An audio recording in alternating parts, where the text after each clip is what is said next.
அதாவது இன்றைக்கி வந்து பார்த்திங்கன்னா பேன் இண்டியா படங்கள் அப்படிங்கிறது சர்வ சாதாரணமாயிடுச்சு. அதற்கு மிக முக்கிய காரணம் அந்த படங்களோட பட்ஜெட்டும் அந்த ஹீரோக்கள் வாங்குகிற சம்பளமும். சாதாரணமாக 100 கோடி சம்பளம் அப்படிங்கிறது வந்து ரொம்ப ரொம்ப எளிமையாயிடுச்சு. தயாரிப்பாளரும் கொடுக்குறாங்க. அதற்கு தமிழ்லேயும் பல ஹீரோக்கள் இருக்காங்க. ரஜினி, கமல், விஜய், அஜித் அப்படி சொல்லிட்டே போகலாம்.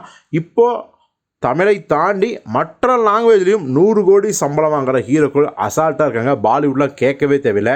ஆனாலும் கூட இதுவரைக்கும் இந்தியாவிலேயே நம்பர் 1 சம்பளம் அப்படின்னா தளபதி விஜய் தான் இருந்தார் அப்படிங்கிறது தான் தகவலாக வந்துட்டு இருந்துச்சு. அவர் வந்து பார்த்திங்கன்னா 200 கோடி சம்பளம், 250 கோடி சம்பளம் தான். இப்போது கடைசி படம்னு ஹெச்னோ தீயது நடிக்கிறார் பார்த்தீங்களா, தளபதி 69. இந்த படத்துக்கு 275 கோடி சம்பளம் பேசிக்கிறதா தகவலாக வந்துச்சு. அது வந்து பார்த்திங்கன்னா உண்மைதானோ அப்படின்னு நினைக்கிற அளவுக்கு பார்த்திங்கன்னா இந்தியாவிலேயே அதிகமாக வந்து டேக்ஸ் கட்டிய 10 நடிகர்கள் அப்படிங்கிற டாப் 10 லிஸ்ட்டில் வந்து தமிழில் ஒரே ஒரு நடிகர் தான் இருந்தார். அதுவும் விஜய். அதுவும் பார்த்திங்கன்னா 2ஆவது இடத்துல. முதல் இடத்துல ஷாருக் கான் தான், 2ஆவது இடத்துல விஜய். ஸோ இதில் வந்து விஜயோட சம்பள விவரம்லாம் உண்மை தான் போல அப்படின்னு எல்லாருமே நம்ப ஆரம்பித்தாங்க. ஆனால் இன்றைய தேதிக்கு பார்த்திங்கன்னா விஜயவே ஒரு ஹீரோ சம்பளத்தில் அசால்ட்டாக முந்திட்டு போயிட்டார். அவர் வேறு யாரும் இல்லை, நம்ம அல்லு அர்ஜுன் அவர் தான். ஏன்னா டான்ஸு பார்த்திங்கன்னா அல்லு அர்ஜுனும் பார்த்திங்கன்னா விஜயும் சரி வேறு லெவலில் டான்ஸ் ஆடுவாங்க. டான்ஸ் மட்டும் இல்லை, இப்போ வந்து சம்பளத்துலேயும் அப்படி தான் 2 பேரும் ஈக்குவலாக இருக்காங்க.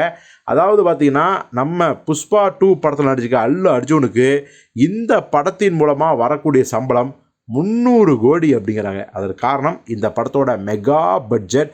இந்த படத்தோட ரிலீஸ் டைமில் வந்து வேறு லெவல் ப்ரொமோஷன், பிரம்மாண்டமான ஓப்பனிங் இதெல்லாம் வச்சு நம்ம அல்லு அர்ஜுன் என்ன சொல்லியிருக்காரு அப்படின்னா, எனக்கு சம்பளமாக கொடுக்க வேணாம், ஷேராக கொடுத்துருங்க அப்படின்னு சொல்லியிருந்தாராம். ஸோ அப்படி ஷேரின் அடிப்படையில் பார்க்கும்போது புஷ்பா 2வோட இந்த ப்ரீ கலெக்ஷனே பார்த்திங்கன்னா பல 100 கோடி வசூலாகிடுச்சு. ஸோ கண்டிப்பாக ஷேர் மூலம் மினிமம் பார்த்திங்கன்னா அல்லு அர்ஜுனுக்கு 300 கோடி சம்பளம் வரும் அப்படிங்கிறாங்க. ஸோ அப்படி பார்க்கும்போது விஜயோட சம்பளம் 275 கோடினா அதை விட 25 கோடி கூடுதலாக வாங்கி அவர் தான் விஜயை சர்வ சாதாரண முந்திட்டார் அப்படின்னு தான் எடுத்துக்கணும்.